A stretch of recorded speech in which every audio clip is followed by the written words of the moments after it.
Love. Some would say it took a backseat when the pandemic forced us apart. As a family-run and proudly Canadian-owned company, Charm Diamond Centers saw the need to bring us together with tales of love and created the Canadian Love Map podcast. Since then, we've shared hundreds of real, uplifting stories that prove love conquers all. So thank you for listening. We couldn't do it without you. And remember, love starts here. Don't you just love a good love story? Love is like that. It's the light that is part of your life. It's unconditional.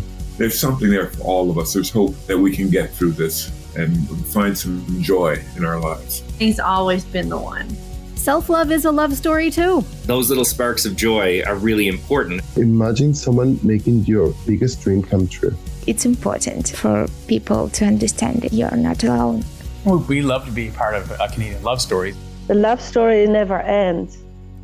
Well, love is the most important thing.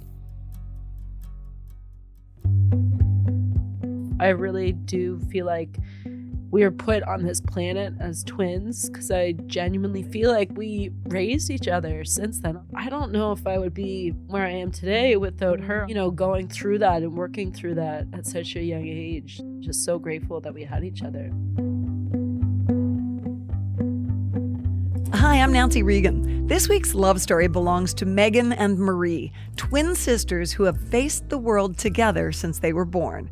Growing up, they could always rely on each other, no matter what challenges life threw their way. And they have faced some serious challenges. From wombmates to teammates to roommates and eventually workmates, this duo is a force to be reckoned with. This is the Canadian Love Map. Okay, so this marks the first time we've had identical twins on the Canadian Love Map. And that might be a controversial statement because I think you're identical, but you're not so sure? We're not 100%. The DNA has not been tested yet. Apparently there's a test. That's what I was saying. Like our parents, it was too expensive back in the day. Cheap. I think probably it's like $100 now, or maybe it's free, but back then it was like $1,000. Back then it was probably $100. So Marie's got short hair now, but we are definitely identical, I think. I say so. Yeah. But that's what I want to start with. How are you similar and how are you different? Off to you, Meagan. No, you're like Chip and Dale. You go first. No, please, you go first. Yeah. I don't know. We're so, we've basically done everything together, as you know. Mm-hmm. Same sports teams, living together for way too long. Thankfully, we don't anymore. I think that we're both very outgoing, obnoxious, loud. Megan's just like a... But I'm just like a little bit level, or a little bit louder. Like if we're at like... peaking... Yeah, if we're at like 6 decibels, which is like good, I'm like at 12 usually at all times. That's pretty much it. That's why I love hanging out with you because I have a naturally loud voice. Yeah. And you guys just make me feel normal. I know. Because there's two of us. We need to hang out more. Sometimes when we hang out with if you hang out with a person that's like super social, I'm like, wow, we are literally double that. There's two of us. It's like I feel bad for people. It's like a lot. Oh, it's a lot in a good way. It's good. Marie, how are you different? How are we different? Yeah, I don't know. I think we're both like very extroverted, very personable, very outgoing, very dedicated, driven, etc. Like Marie works harder than I do. I think I work a little harder than Meagan does. Meagan, you agree? It's now documented on a podcast. Meagan just came back from Barbados. And but maybe that's my problem. I need to learn boundaries and take more vacation. Maybe Meagan says she's got a better work-life balance. Totally. That's a good point. This is therapy now. In terms of differences, I would say that we're different in the fact that maybe I'm a bit more like detail-oriented. What's the difference between us? Go ahead. I don't know. I'm louder. That's about it. That's pretty much it. We're really similar. Marie's much more resilient. Marie's been through some SHIT, that's for sure. Yeah, but you know what? You both have. We both have. True. Let's rewind way back to the beginning. Mm-hmm. What was it like growing up together? It's so corny to say, but like people love it. But like wombmates to teammates to roommates to now workmates. Workmates. Yeah, we Did everybody basically- get how that started? Wombmates. Wombmates. Mates of the womb. I love that so much. Yeah, it was just like having your best friend around 100% of the time. It was awesome. I feel like in a lot of ways, like we raised each other really, And like, we it's- cheated the system fully. Totally. By having each other. Like even in this conversation that we just had on this meeting, like she was asking us about co-founders and advice to young entrepreneurs about finding a co-founder, and we're like, man, we're not the right people to talk to. Like we're twins. Like it's a very unique situation. Yeah. You know? But I think there are a lot of twins who might not be able to work together. Yeah, it's true. I find twins are either like there's no in between. It's like totally binary. It's like twins are either like obsessed with each other and like codependent in unhealthy ways, which we are slowly unlearning. And then there's twins that like absolutely can't stand each other and like don't talk to each other for like 20 years or something. Like, but there's it's a spectrum. There's like a everything spectrum. in life, right, Meagan? Amen. Was there sibling rivalry? Honestly, I don't think so. Yeah, never. No. Truly never. The only thing that was close was Marie like doing like better notes than me in university and like me stealing them. And Marie was the type of person that would like make the best notes in the business classes, and then they would like shuffle around to like everybody. Like she would give it to a friend who would give it to a friend who would give it to a friend, and then there would be like a football player messaging her being like, "Hey, do you have any notes?" Nothing against football players. Do you have any notes? Because I have some notes, and like we could share it. And I heard you had really good notes. And Marie would send her notes to him, and then he would send back her notes. Oh my! That got passed through everybody else. Like those were like in quote his notes. Oh, funny. Yeah. Anyway, Marie's organized. I hope We she get the charged point. for that. Yeah, I think there might be a problem with that. Let's not talk about it. This is where I have to be transparent because I was at one time dubbed your 32nd mother. 32nd. So I've known you for a while now. Yeah. Almost a decade, maybe. Almost a decade. That's yeah. crazy to think about. And I think it's safe to say we were kindred spirits as soon as we met. Definitely. But in order to explain why I had that title, we need to go back to the SHIT you were talking about, the first probably really hard thing in your lives. And why don't you tell me about what happened with SHIT. the amazing Paula Jones, who was your mom? I had to say her name because the name Paula Jones has such reverence around it. Yes, I am. But people loved her so much. Totally. We need some tissues. So we were 14 years old, little twinsies, little babies. And our mom got diagnosed with liver cancer. And she, I'm honestly so triggered by her. 100%. That's what it is. And then it was a really quick period. It was like 5 weeks or something. And she passed away super suddenly. And it was hugely traumatic for us as just like teenagers, especially because it was such a sudden loss. I really do feel like we were put on this planet as twins because I genuinely feel like we raised each other since then. Obviously, we had her dad and, great support and family and stuff. But, I don't know if I would be where I am today without her, obviously. And like, going through that and working through that at such a young age, just so grateful that we had each other. Yeah. I want to ask this question because I think it's important. And if you need to take a moment, you can. But I want you to tell me about Paula. PJW. She was a force. She was like one of those people that like lit up a room. She was very similar to you, which is why we're so triggered by you asking the question. You know what I mean? That's really sweet. She was a force. She was a nurse. She dedicated her life to serving other people and helping other people. She was one of those people that like was just so memorable. And I feel like people felt her presence when she arrived, right? Like she made people feel like they were almost like bigger than themselves or important, like she was. And I feel like we've really kind of carried on that legacy of her, which is so beautiful. And she was so friggin' unfiltered. It's not even funny. Yeah, like, where do you think we get that? She was a lot of genetic, fun too, but like super genuine and empathetic and caring, obviously, but just so much fun. Yeah, like just. And I mean, she lost her brother at a young age too. I think he was like in his late 20s. And it's interesting. So she kind of like, we always say that she taught us how to grieve because we watched her grieve, even though, as kids, like it would have been like she was 31 or 30 when she had us. And so you know, it was years after her brother died, but obviously grief doesn't leave the body for life. And yeah, there's many nights watching her grieve, like sobbing. The Forrest Gump soundtrack, like that. I had Elton John. So she would let you see her cry. Yes. Oh, that's so amazing, actually. And we would do things like on Halloween, like our Uncle David was obsessed with Halloween, and like the Joneses, man, they were nuts. They'd like take pumpkins to the grave on Halloween, and like after like midnight, like when all the trick-or-treaters had gone home, and they'd come back, and the next morning the pumpkins would still be lit. Like there's no way you can get away with that stuff now. But when Mom died, I remember like it was like the first year we were like, we're gonna carry this tradition on, because basically that was like a tradition about grief, and like basically showcasing the importance of grief. And when she died, we were able to kind of learn from that, right? So she taught us how to grieve. Wow. And how old are you now? 29. That's a really important thing as well. You just said, you know, it never goes away. So for us to sit here and for you guys to get triggered with your word like that, you know, it just shows you lift the lid off the well of grief, and it's still full. Yeah, and like childhood trauma, obviously, like when you experience trauma at a young age, it's different. It impacts you differently for sure. Yeah. Trails throughout your whole life. And it was only a few years later that you had the trauma of Marie's accident. Yeah.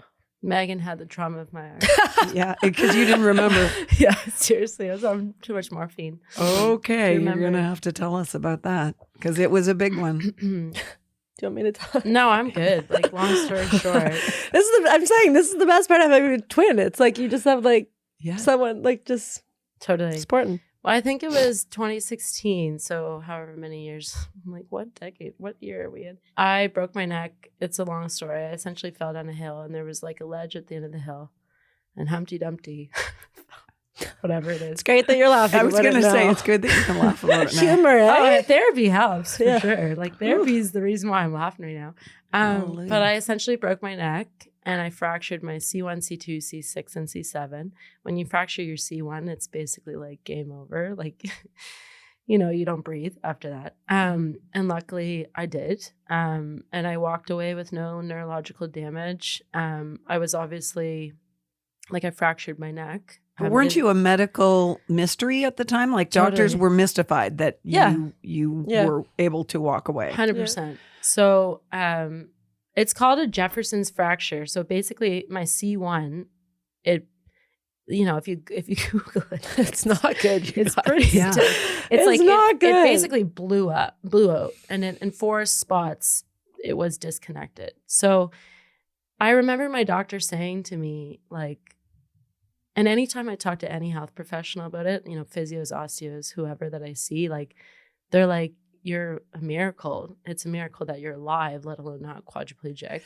And I remember my doctor saying to me, like, somebody must have been watching out for you. And he had no idea. Oh my gosh. Well, that's the obvious thought for me. It's like, oh, well, you had angel wings that day. Totally. Yeah. So they put me in I was hospitalized for, I think it was like shy of 2 months.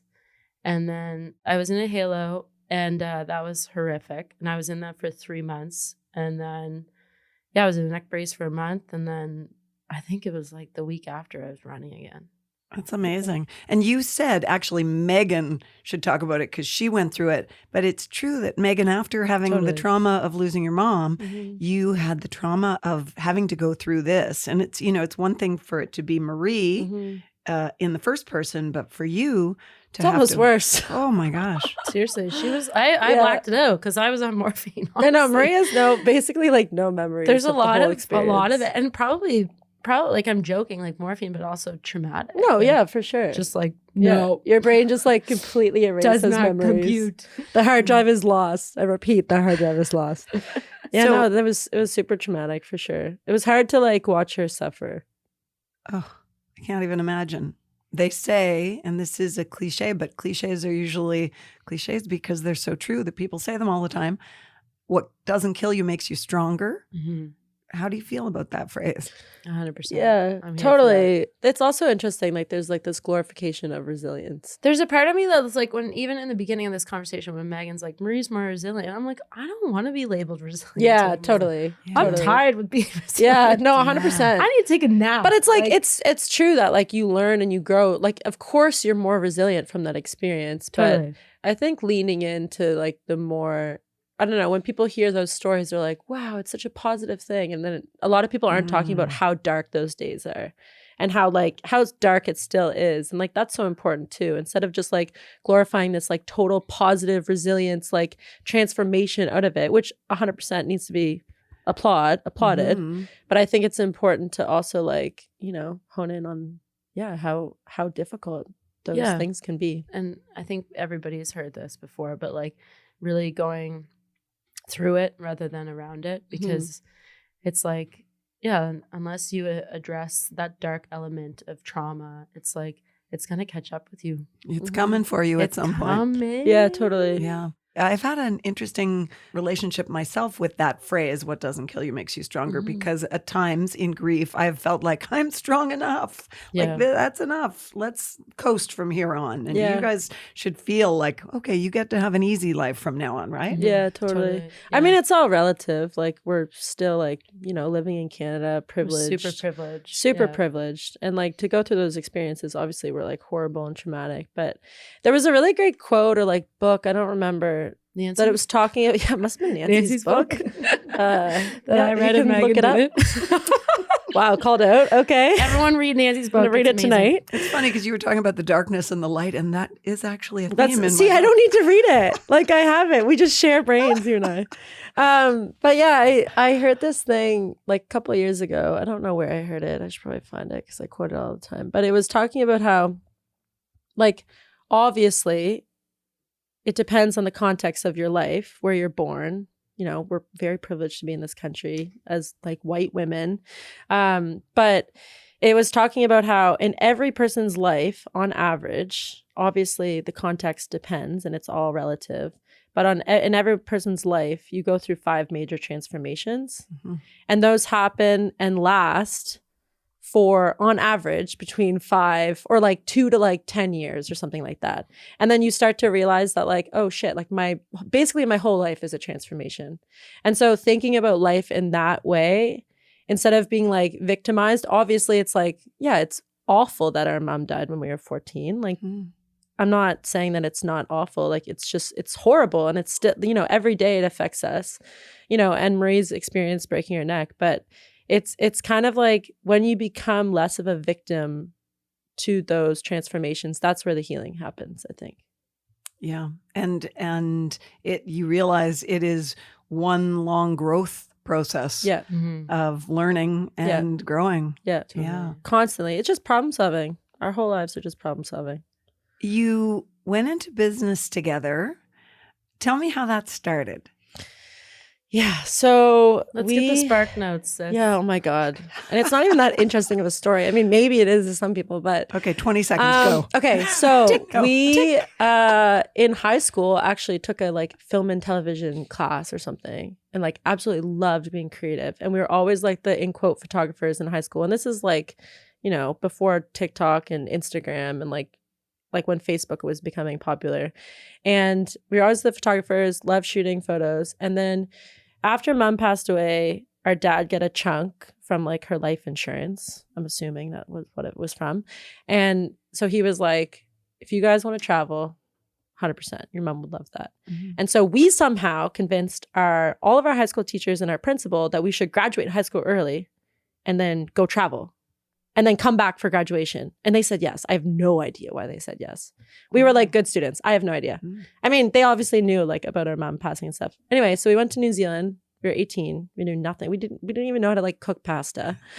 And we backpacked across New Zealand for 3 months, met a bunch of amazing people. And we brought our little crappy camera. And our dad was like, can you please bring this other camera, like a small little point and shoot that was his, and take videos. Like, I want to see it. I want you to like film it.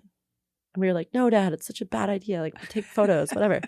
We ended up taking it, and then we ended up documenting our whole trip. And like, to anyone listening, it's like not a big deal because like people do that. Millions and millions of people do that daily now. But like back then, it wasn't really like a thing yet. Like vlogging wasn't like, it was like up and coming. Yeah. And then so we started posting all these videos. Long story short, we went to St. FX, and then they asked us, the marketing department, they were like, oh, these gals like know what they're doing with video shooting and editing, which is hilarious because it was such garbage back. Like looking back, it's like such bad quality. Well, like any artist, when you look back. Yeah, But that's where you started. And St. FX, by the way, is the university. St. FX is university. Yep. And then we got hired with the marketing department. And then we were both in front of the camera interviewing people. Like Nancy Reagan over here. And then we were also behind the camera too. So we were making like, we were doing like interviews at graduation and like that kind of stuff, but also like making more impactful, like in quote, campaign videos for like sexual violence against women and like homophobia and like different issues on campus. And then we started our company at university, and literally we would drive like to Halifax 2 hours away to shoot gigs on the weekend sometimes.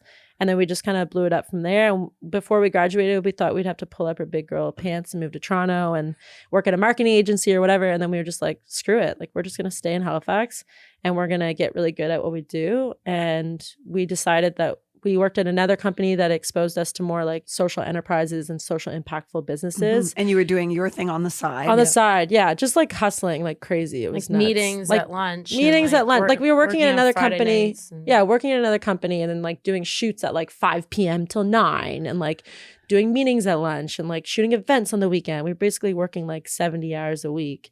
And then finally we let our little baby wings fly and then we went full time. And that was... You know, we started in 2015, but we've been going full time since 2018. Probably 5 years now, and it's been amazing. You went through, I think, the same thing a lot of people do, as I remember it. You were saying, should we leap? Should we leave our full-time job and really try to make this work? Will it work? And I'm not trying to take credit, but I do remember saying, you guys just need to, you're going to leap and you're not going to fall. You're going to fly because you're going to be so busy, you won't believe it. And you are. Totally. Yeah. But part of that is because you're so purpose driven. Yeah. 100%. We primarily shoot social environmental impact stories for commercials, like for brands internationally across the country. Like we've traveled a bunch of different places and we usually have like documentary on the side because like the starving artist mentality with doc is so real. But we love documentary because it's like super creative. But yeah, we're known for more like commercials. But yeah, I mean, I think like as two queer women in a very, very, very, very male dominated industry. One more very. I think that we bring a different perspective and that's why brands continue to come back. I think too, just even like on par with the book that you wrote, just like showing up and we show up consistently as ourselves in our personal and professional lives. And like people love that, like our clients love that, the subjects that we work with love that. And just like, yeah, just I think the reason we have seen success is because, you know, we do show up as ourselves and we bring our story to that element, you know, as an element. It's powerful.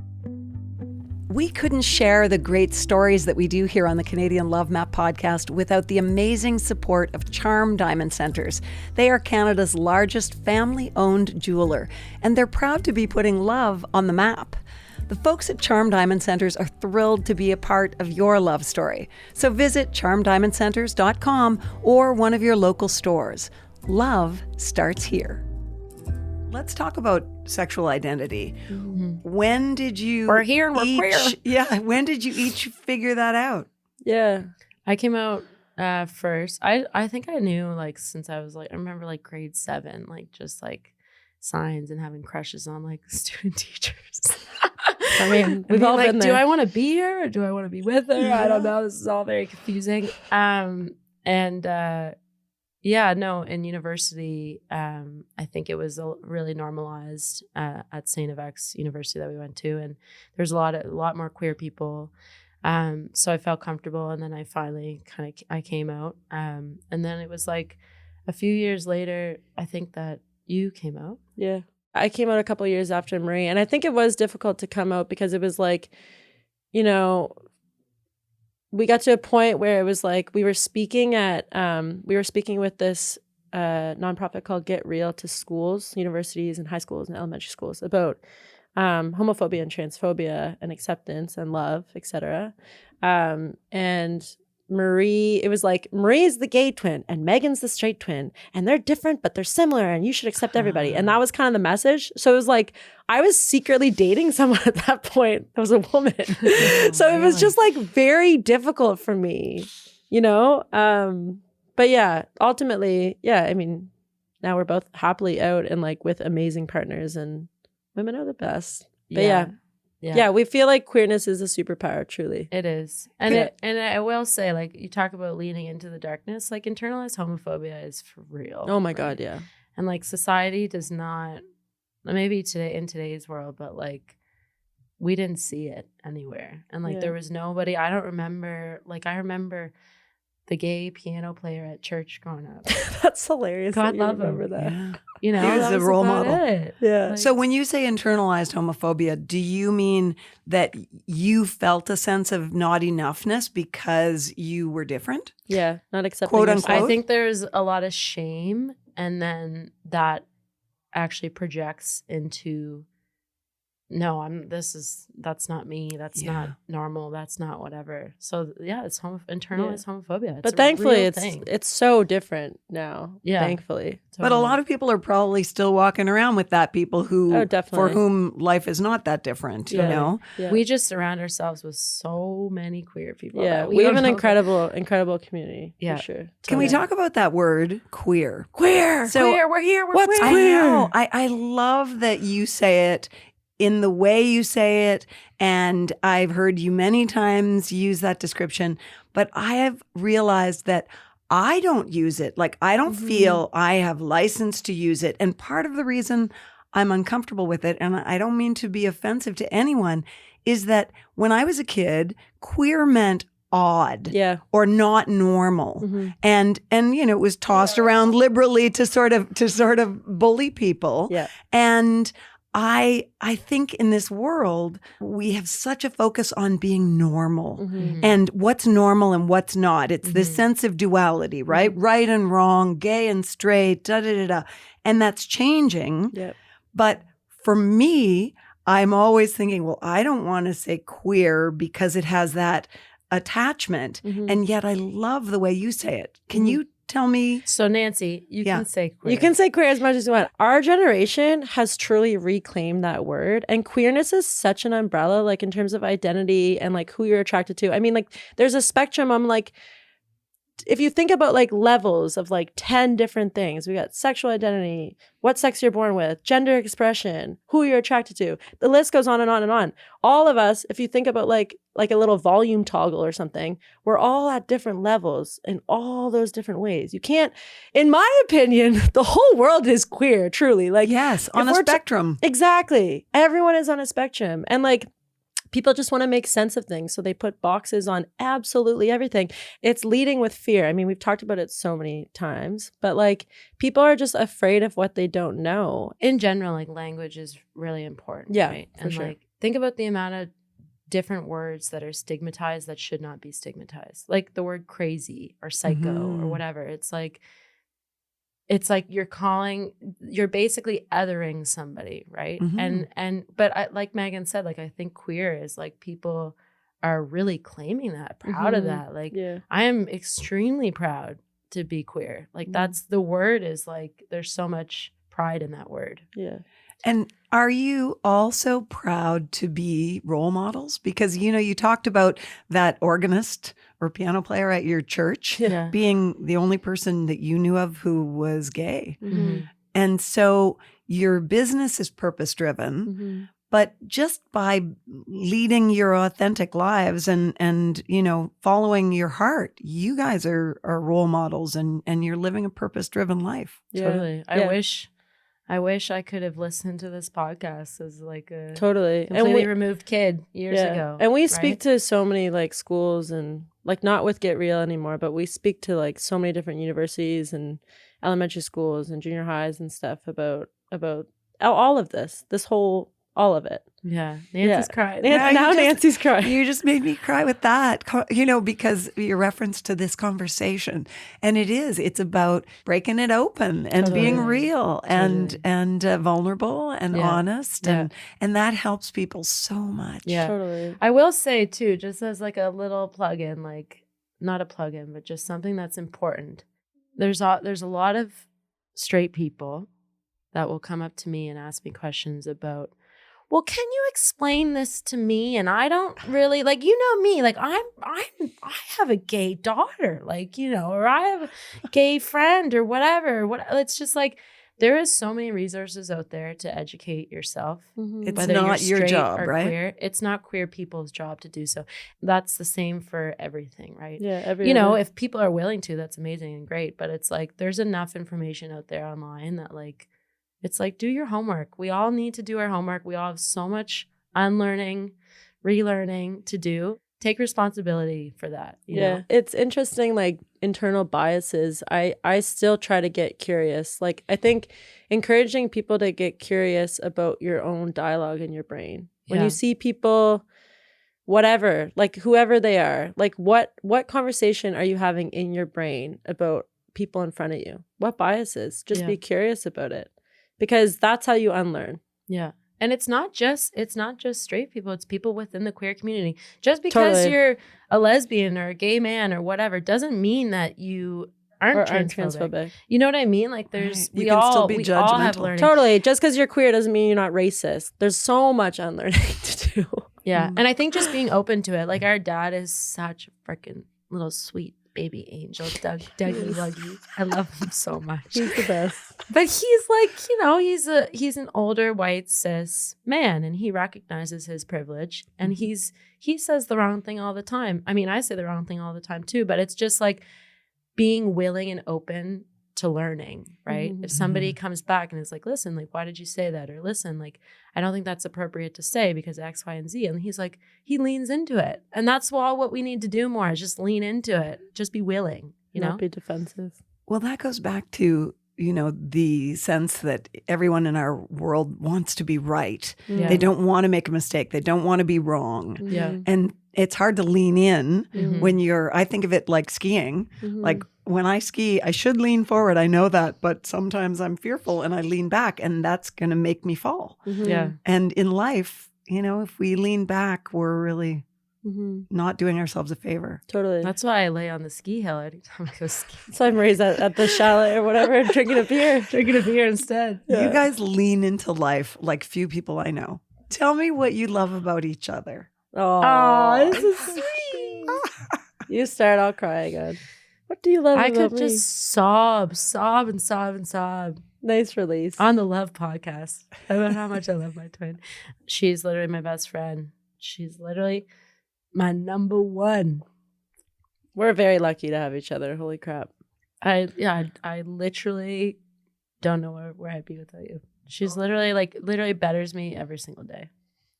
Yeah, I say queerness is a superpower. Being a twin is a superpower. I mean, our relationship, like, of course, like, there's so many ups and downs and, being, like, dependent on each other, the codependency thing, like, we're unlearning that. We're working through that. We're working through that. Shout out to our therapist, whose name is also Marie. Yeah. Cracks us up.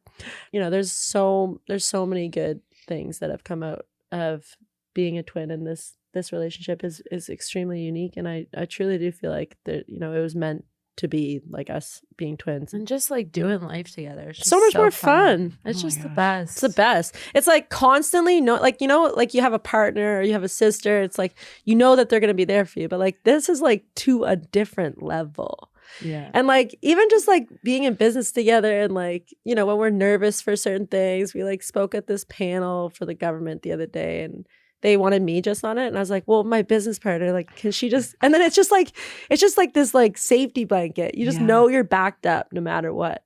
It's like truly, truly, truly so unique. Our partners make fun of us because like we talk to each other the same way Nanny talks to me on the phone. She's just like, you could hang up and she wouldn't know. It's like we just tell each other, and I'm like, anyways, just passing the mall here, and just like talking about or who'd you see today? Who'd you see at the grocery store? I saw store? so-and-so at the grocery store. They were doing great. It's like there's no end to that. Yeah. There's no purpose to that point. We but just people tell also each other get everything. People also get mad at us, especially our partners and people that we work with, because it's like we have this weird twin brain that like we just assume that like for example, what I'm talking about. I'll be like, where's that thing? And then Carolina will be like, what's the thing? And I'm like, the thing. Marie's like, I know exactly what you're talking about.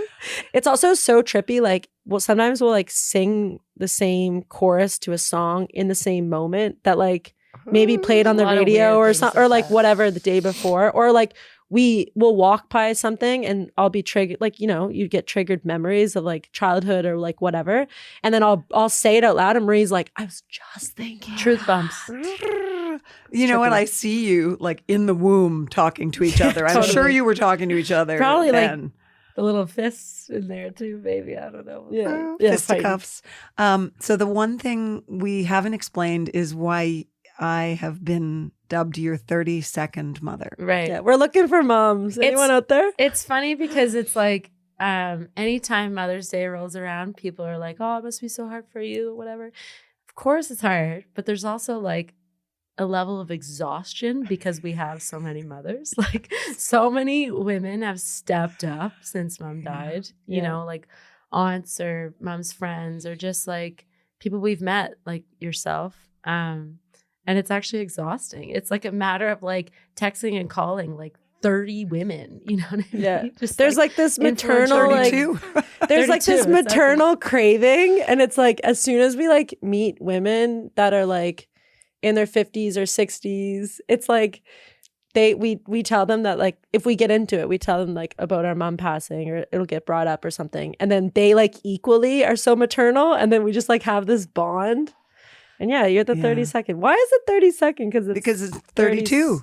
32. I think I was number 32. You were number 32. Which says a lot. But there was some joke about it, wasn't there? Well, it was the play on words. The 32nd mother and the 32nd. Right. But I am proud to have that title. And love you. I love you guys. I might as well say that at the end of the love map. Yeah. And we've each got a glass. So cheers. Your mom's nickname was Jonesy. Jonesy, baby. Here's to Jonesy, Here's baby. to Jonesy. So sweet. Cheers. Thanks, Nance. Thanks for listening to the Canadian Love Map. If you love us, please subscribe and share. And if you want to help us spread the love even more, rate and review our podcast. It makes such a difference.